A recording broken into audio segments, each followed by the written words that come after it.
Have you ever heard of the day when Rome screamed in despair? Imagine the most powerful empire on earth, capable of subjugating kings and entire nations, brought to its knees by a defeat so brutal that even time could not erase it. Stay with me until the end, because today you will discover how 3 entire legions, more than 20,000 men, vanished into the mud and darkness of a cursed forest, and how this disaster forever changed the limits of Roman power. It was the year 9th AD, in the dark. Forest of Teutoburg, the sky closed in storm, and the earth swallowed soldiers clad in shining armor. It was not a battle, but a massacre. The 17th, 18th, and 19th legions were mercilessly destroyed. Roman warriors were nailed to trees, their eagles, the highest symbols of imperial glory, dragged through the mud. The architect of this horror was a man Rome considered its ally, Arminius, a Germanic who had marched side by side with legionaries, who had slept beneath the roof of the imperial barracks, but who now revealed himself as the perfect traitor. If this story has already gripped you in the first few moments, imagine what is yet to come. And if you love uncovering the hidden secrets of ancient Rome and don't want to miss a thing, then hit the like button now and subscribe to the channel. This not only strengthens our legion of history lovers, but ensures you'll always be in the front row for every epic revelation I bring here. The empire may have fallen, but knowledge lives on. And you are part of this battle for memory. Click subscribe, ring the bell, and march with me until the end of this story. The news crossed forests, rivers, and walls until it reached the heart of the world. Rome. When the report of the disaster arrived at the Palatine Palace, Emperor Augustus, already old and weary, could not contain his despair. The man who had given the world the Pax Romana, the promise of eternal peace, now wandered aimlessly through the imperial corridors and, in an outburst of pain, shouted words that echoed through history. "Quintilius Varus, give me back my legions." But no one could return them. Varus was dead, the sacred eagles were lost, and with them, Rome's aura of invincibility. The forum fell silent, festivals were cancelled, the people's confidence collapsed. What once was imperial pride became collective mourning. Rome, for the first time since Hannibal, had been utterly humiliated. It was not only the loss of soldiers, it was the loss of the myth of invincibility.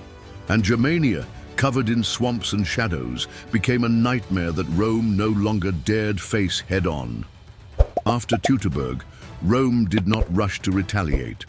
Augustus, now old and aware that the forest swallowed more lives than swords, chose silence and fortified the borders. For 5 years, the empire lived in a state of shock, like someone who wakes every night reliving the same nightmare.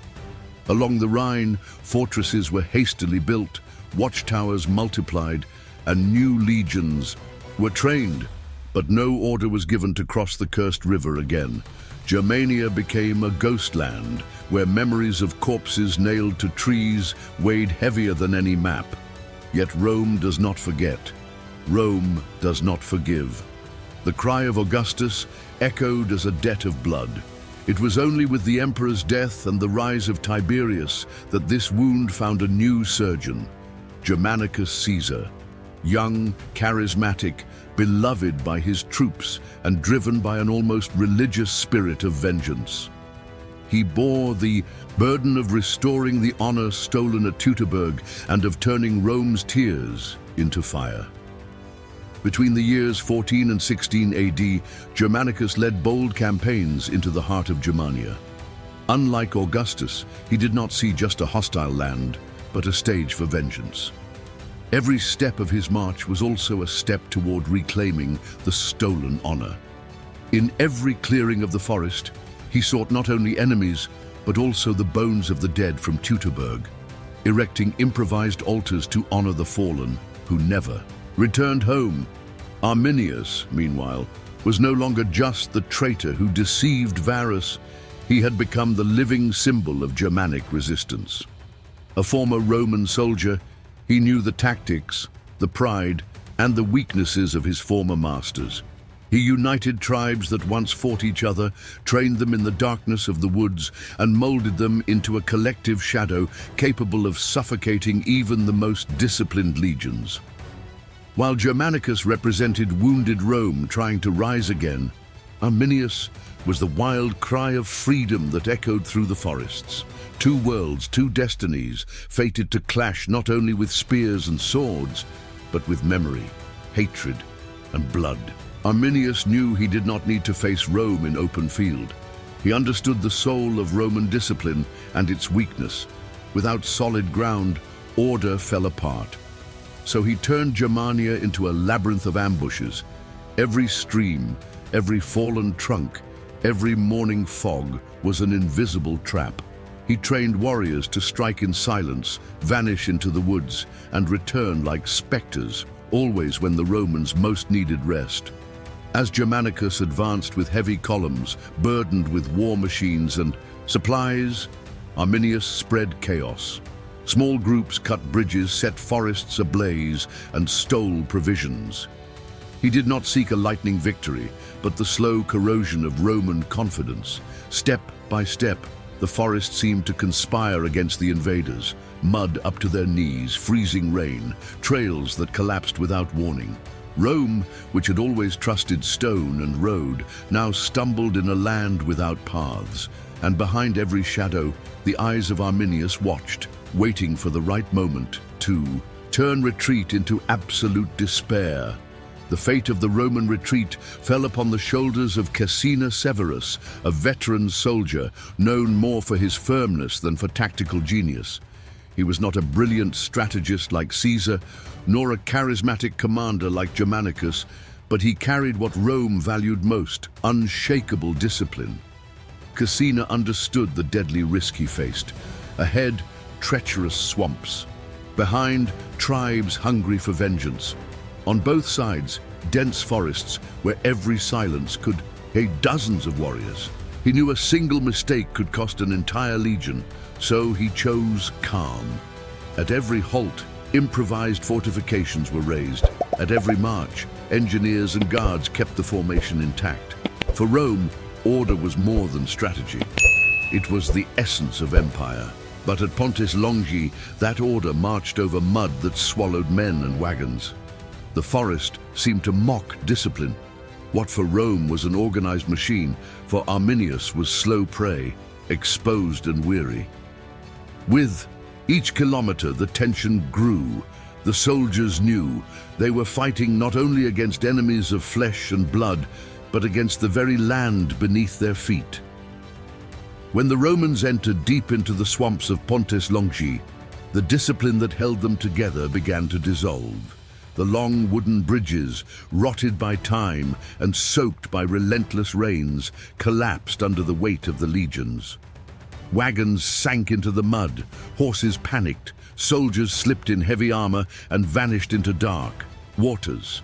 What was once order turned into chaos.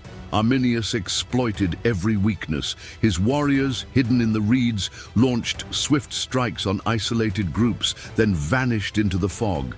Fear spread faster than blood. Screams echoed with no one knowing from where. Prisoners were tortured and released, only to sow panic among Roman ranks. With each ambush, supplies were destroyed, provisions burned, and hunger became more ruthless than Germanic swords. Soldiers abandoned wagons, threw away heavy gear, and tried to survive on scraps boiled in swamp water. The forest devoured not only bodies, but also the pride and confidence of the army that once believed itself invincible. Exhausted and starving, the Romans built a makeshift camp on a mound in the heart of the swamp. Surrounded by darkness, they believed themselves safe. But Arminius knew the worst weapon was not iron, but fear. At night, the Germans beat drums, howled, and set trees ablaze, turning the forest into a theater of terror. To break morale further, he used Roman prisoners dressed in their own armor. riding like phantoms before the ramparts, confusing and maddening their former comrades. Inside the camp, soldiers shot arrows at friends, unable to distinguish enemies in the fog. Hunger gnawed at the body, but doubt consumed the soul. While engineers cut trees for palisades and smiths improvised weapons from wagon scraps, discipline turned into despair. The camp was no fortress, but a collective tomb. Each night seemed to announce the end, and each soldier began to wonder, would they survive the next morning? When a native guide revealed a secret route through the forest, Caecina Severus saw in it the only chance of escape. But the exit carried a terrible cost, marching in absolute silence through mud and darkness, where every snap of a twig could mean the death sentence of thousands. To maintain discipline, Caecina imposed a brutal order. Any soldier who broke formation or attempted to flee would be executed on the spot. In a single night, more than 20 men were killed by their own comrades, victims of panic that could not be allowed to spread. The march became purgatory. Boots sank to the knees, hands trembled, clutching pillar and shields, and eyes fixed on the darkness, fearing spears would spring from the brush. The silence was broken only by German drums in the distance, reminding the Romans they did not march alone. They were being hunted. Caecina knew he was leading not an army, but the shadow of broken legions. His mission was no longer to win, but to survive, at any cost. After 27 days of marching, hunger, and blood, Caecina's legions finally sighted the Rhine, but they were no longer the same. Half the men had vanished into mud, ambushes, and despair. The survivors crossed the river in silence, with broken shields, mud-stained spears, and hollow eyes. There were no victory songs, only suffocated mourning. On the other side, Arminius warriors shouted a sentence that echoed through time: "Tell Caesar the forest will not yield to Rome." Caecina did not reply. He knew that though lives had been saved, Rome's honor remained buried in the swamps. Pontes Longi did not destroy Rome, but it paralyzed her. The empire that had conquered Carthage and Gaul learned in blood that not every land could be tamed. Germania remained untouchable. Arminius, without legions, without gold, without imperial glory, proved that wilderness, patience, and freedom were sharper weapons than any Roman sword. And Rome, for the first time, ceased to be a conqueror and became a guardian of borders. The echo of that trauma not only changed military policy, but etched into her history a wound that never healed. Pontes Longi was not just a lost battle. It was a reminder that even the greatest empire on earth had limits. Rome learned that not all lands can be conquered, not all peoples silenced, and that the discipline of legions could crumble before mud, darkness, and the determination of men who fought for freedom. Arminius, without gold, without professional armies, without stone walls, showed the world that strength lies not only in numbers, but in purpose. He proved that a traitor to some can be a hero to others, and that history is written not only by those who conquer, but by those who resist. Rome crossed the Rhine, but never again dared to advance deep into Germania. And that scar remained open, an eternal whisper that not all power is absolute. And perhaps this is the true lesson that the echo of the forests brings us to this day. Empires fall, but the courage to resist lives on. If this story has already opened your eyes to something you had never seen about Rome, then be part of this transformation with me. I bring you profound and detailed revelations, and in return, I ask only one simple gesture. Leave your like and subscribe to the channel. This way, you help me continue bringing content that not only tells facts, but changes the way we see history. Together, let us give life to the past and turn every discovery into strength and inspiration for the present.